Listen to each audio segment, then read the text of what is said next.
पहली चीज तो बात करने के लिए आपको बहुत बहुत धन्यवाद। दूसरी चीज,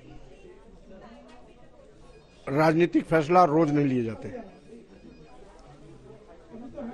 बहुत सोच समझ करके ऐसे फैसले कभी कभी लिए जाते हैं।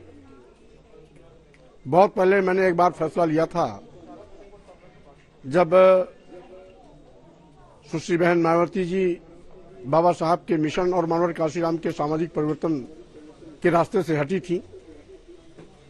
उस समय मैंने एतराज जताते हुए पहले तो उनको सही रास्ते पर लाने का प्रयास किया, नहीं आई तो मुझे बहुजन समाज पार्टी छोड़ने का मजबूर होना पड़ा। और उसके बाद जैसे ही मैंने बहुजन समाज पार्टी छोड़ा था, मोदी जी का एक बयान मुझे याद आया, जब उन्होंने बयान दिया था कि लोग मुझको नीच इसलिए कहते हैं कि मैं पिछड़ा हूं। मैंने सोचा, जब मोदी जी जैसा एक बड़ा नेता पिछड़ों की दुहाई दे रहा है तो इसका मतलब उनके दिल में भी पिछड़ों का दर्द होगा। मोदी जी के पिछड़ों की दुहाई देने के नाते मैं भारतीय जनता पार्टी में आया था, ये सोच समझ करके कि भारतीय जनता पार्टी का चेहरा बदल गया, नीति बदल गई होगी। लेकिन यहां पर काम करने के बाद पता लगा चेहरा जरूर बदल गया, लेकिन चरित्र और नीति नहीं बदली। इसलिए मंत्रिमंडल में मंत्री के रूप में अपनी सामूहिक जिम्मेदारी का निर्वहन बड़े ही मनोयोग और संयम के साथ मैंने किया। दलितों, पिछड़ों या प्रदेश की जनता के हितों के खिलाफ जब भी कोई फैसला आया, उचित स्थान पर मैंने अपनी बात मजबूती से रखी। समय समय पर राष्ट्रीय नेतृत्व को भी अवगत कराया,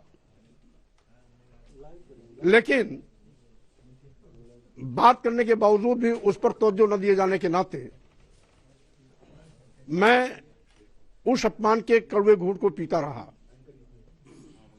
और आज ये उचित अवसर आया जब नया जनादेश लेने की बारी आई, निर्वाचन आयोग ने तिथियों की घोषणा किया, तो मैंने सोचा कि 5 साल भाजपा कुशासन और गलत नीतियों का शिकार जो प्रदेश की जनता को होना पड़ा है, आगे इस दौर से उसे न गुजरना पड़े, इसलिए समय रहते हम इस्तीफा देकर के उत्तर प्रदेश की जनता को भी सजग सावधान कर दें और भारतीय जनता पार्टी की विदाई का रास्ता भी तय कर दें।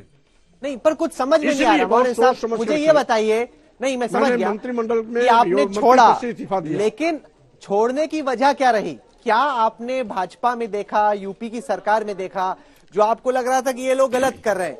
क्योंकि भाजपा के लोग बोल रहे हैं कि आपको आपके बेटे के लिए टिकट चाहिए थी, बेटे को दे नहीं सकते थे, आपकी बेटी पहले से ही सांसद है, इसीलिए स्वामी प्रसाद मौर्य छोड़ के चले गए। क्या आपको अपने परिवार वालों को टिकट दिलानी थी, बीजेपी नहीं दे रही थी क्योंकि वहां पे इतने सारों को टिकट नहीं मिल सकती? क्या ये वजह थी, या कुछ आपने दिक्कतें देखी बीजेपी में जो आपको लगा कि ये काम गलत कर रहे हैं? क्या रहा, वजह क्या रही? ये तो आप भारतीय जनता पार्टी के नेताओं की बात कर रहे हैं, मैं, आप सीनियर पत्रकार हैं, ये तो आप भारतीय जनता पार्टी नेताओं की भाषा बोल रहे हैं। मैं ये कह रहा हूं, जिसके पीछे लाखों का हुजूम खड़ा हो, उसके लिए एक बेटी एक बेटा का क्या मतलब होता है? और हजारों नौजवान मेरे बेटे से भी बड़े हैं।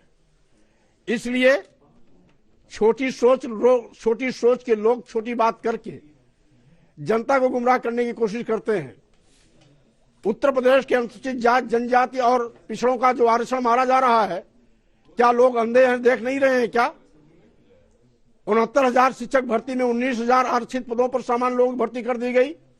सारे राजकीय मेडिकल कॉलेज में बिना एडवर्टाइजमेंट निकाले, बिना विज्ञापन निकाले, एक लाइन का प्रस्ताव लेकर के कि अनुसूचित जाति, जनजाति और पिछड़े वर्ग के अभ्यर्थी उपयुक्त नहीं पाए गए, इसलिए सामान्य लोगों की सामान्य पदों से, सामान्य लोगों में से इन पदों पर भर्ती कर दी जाए, और यही प्रस्ताव लाकर कर भी दिया। मैंने कैबिनेट में विरोध भी किया, उसके बावजूद उस नियुक्ति पर रोक नहीं लगी। इसके साथ ही साथ आज सारे सरकारी संस्थानों को केंद्र सरकार बारी बारी से निजी क्षेत्रों में दे रही है। सारे केंद्र की संस्थाएं जब निजी क्षेत्र में चली जाएंगी तो आरक्षण कहां देंगे? क्या इसको लोग अंधे हैं, देख नहीं रहे हैं क्या? सबके दिल दिमाग में गोबर भरा है क्या? इसलिए अगर कोई सही बात करे तो बेटी और बेटा को दुहाई देंगे, ये अपने पाप को नहीं देखना चाहते। ये अपनी गलतियों पर प्रायश्चित नहीं करना चाहते? अगर नहीं करना चाहते हैं तो मैं इनको प्रायश्चित करने के लिए मजबूर कर दूंगा। 14 साल का वनवास मेरे कारण इनका टूटा था, फिर से इनको मैं वनवास भेजने के लिए मजबूर करूंगा। और इनको बहुत बड़ा घमंड है कि ये बहुत बड़े 30 बार खाए हैं, बार बार जनता की आंख में धूल झोंकर के सरकार बनाएंगे। कैसे बनाते हैं मैं खुद इनको चुनौती देता हूं, और इनको आने वाले 2022 के विधानसभा चुनाव में ऐसी पटकनी दूंगा कि भारतीय संविधान से खिलवाड़ करना भूल जाएंगे। बाबा साहब के विचारों के साथ जो मजाक कर रहे हैं, उनके दिया गया आरक्षण की व्यवस्था को ये खत्म कर रहे हैं। अनुसूचित जात जनजात के आरक्षण को, पिछड़े वर्ग के आरक्षित जगहों पर सामान्य लोगों की भर्ती कर रहे हैं। मैं इनको हैसियत बता दूंगा, और अगर इस्तीफा दिया हूं तो अनाप शनाप बात करके बात को बहकाना चाहते हैं और साथ ही साथ लोगों को बरगलाना चाहते हैं, मैं इनकी सारी कलई खोल के रख दूंगा।